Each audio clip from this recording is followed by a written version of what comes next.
السلام عليكم. اتحاد الكورة اليوم بيكرم محمود قفا يعني بمناسبة الحصول على الشارة الدولية، مع ان التكريم برضو كان في 28 مارس اللي فات.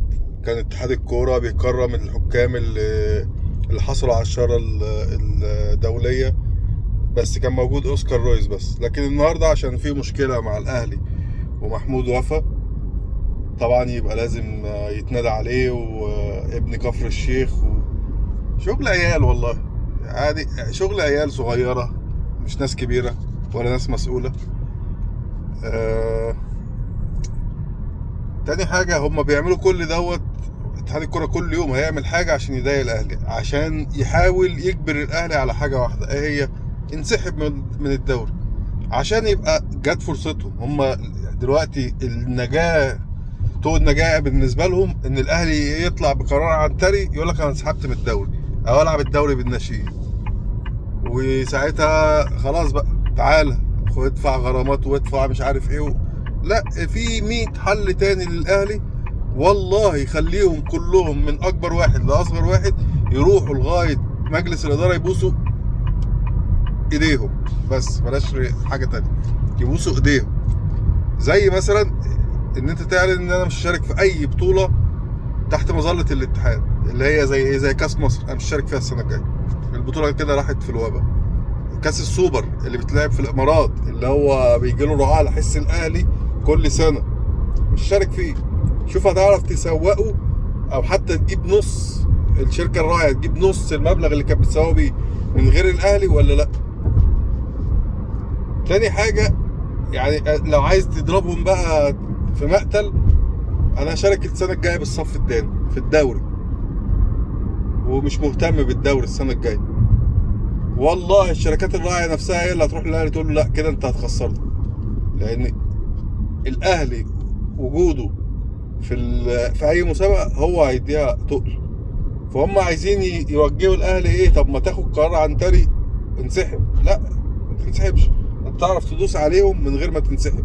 والاهلي طول عمره بيعرف ياخد حقه بدون الانسحاب ولا اي حاجه. انا اخد حقي بالقانون وباللوائح وبكل حاجه، وكل اللي بيعملوه ده بيدي مؤشر واحد بس، يعني انا بيدي لي مدلول واحد بس، ان محمود وفا التسجيلات بتاعت غرفة الفار بتاعت المباراة لو اتذاعت كاملة، محمود وفا عامل مصيبة. سواء بقى ان هو تعدى على اللاعبين بألفاظ، سواء قال كلام ملوش لازمة مع حكم الفار، سواء في مصيبة. هم عايزين ايه؟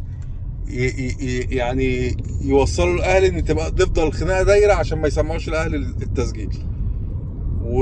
واتحاد الكورة او لجنة الحكام طول عمرها الحكم اللي بيغلط ما بتقولوش انت غلطان، انت غلطت، لا بيطلعوا يدافعوا عنه في الاعلام ويقول لك لا ده روح البروتوكول، ولا ده الاحتواء، والحكم يبقى حاسب ضربة جزاء فضيحة ويقول لك لا الضربة صحيحة. واسأل عصام عبد الفتاح موجود. لكن ما فيش غير كلاتنبرج هو اللي كان كل اسبوع اي حالة جدلية بيطلع تسجيل الفار اساسي، يطلع تسجيل الفار يسمعوا للجمهور مش للانديه اللي هم خايفين يسمعوه للانديه دلوقتي. بي بي بيسمع الجمهور اي حاله جدليه الفار ايه اللي حصل فيه. وكلاتنبرج بنفسه بيعمل فيديو يحلل فيه اللقطه، وفي اوقات كان بيقول الحكم اخطا. عادي، ما هو بشر يا جدعان، هو في ايه؟ يعني ايه المشكله ان الحكم يغلط يعني؟ اليوفا، الاتحاد الاوروبي، لو في حكم في بطوله اوروبيه غلط بيطلعوا يعتذروا، ايه المشكله؟ ما هو حكم وغلط، اصل هيجادلوا في ايه؟ ده قانون. احنا في مصر البلد الوحيده اللي رئيس لجنه الحكام طلع يحلل حالتين، حلل كل حاله عكس الثانيه عشان يقول ان الحكم لا غلط في الاولى والحكم الثاني ما غلطش في الثانيه. حلل دي بطريقه وحلل دي بطريقه، مع ان الاثنين لمسات يد، ضربات جزاء عن طريق لمسه يد. فيا جماعه الوضع ده، احنا عايزين لجنه حكام، رئيس لجنه حكام اجنبي بس على مواصفات كلاتنبرج، ما بيخافش من حد، ما بيستناش يتقال له اطلع قول لا، اطلع غير كلامك. لا، احنا محتاجين رئيس لجنه حكام هو عارف هو جاي يعمل ايه، جاي يطور الحكام، جاي يقول للحكام اللي انتوا بتعملوه ده مش تحكيم. لكن بالوضع اللي احنا فيه ده الكورة في مصر رايحة للأسوأ. النقطة التانية عن الحكام برضو، أنا شايف أفراح من الإخوة الزملكاوية بقالها من امبارح، عشان بيراميدز كان قدم طلب عايز حكام أجانب لماتش الزمالك، بس المهلة القانونية والكلام فاضي كده اهوت، وقال لك لا مش هينفع يجيبوها. وشايف احتفالات. يا جماعة مش التحكيم المصري ده هو اللي بيظلم الزمالك وبيجامل الأهلي؟ يبقى المفروض اللي يشتكي من التحكيم، اللي بيشتكي من التحكيم هو اللي يبقى نفسه في حكام أجانب، مش العكس. لكن الزمالك بيشتكي يقول لك أنا مظلوم من التحكيم، والتحكيم بيجامل الأهلي. بس في نفس الوقت سبحانك يا رب، الأهلي هو النادي الوحيد في مصر اللي بيطلب حكام أجانب، مع إن الحكام بتجامله. وفي نفس الوقت سبحانك يا رب، الزمالك ما بيطلبش تحكيم اجنبي ولا حبه، ولا حتى لو النادي المنافس هو اللي هيدفع، لا انا عايز حكم مصري، مع ان هو شايف ان التحكيم المصري بي بيظلمه.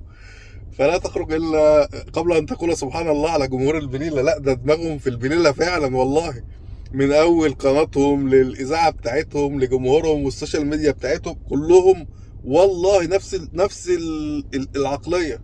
يعني تحس ان هي ايه، لازم الاي كيو بتاعك لازم يبقى 5%، ما يزيدش عن كده عشان تبقى زملكاوي، وعشان تقدر تبقى جمهور الزمالك بيحبك. لو الاي كيو بتاعك عالي شويه، لا انت كده هتبقى غريب، ممكن يطلعوك اهلاوي وما بتفهمش برضه يعني. فالله المستعان. ان شاء الله خير.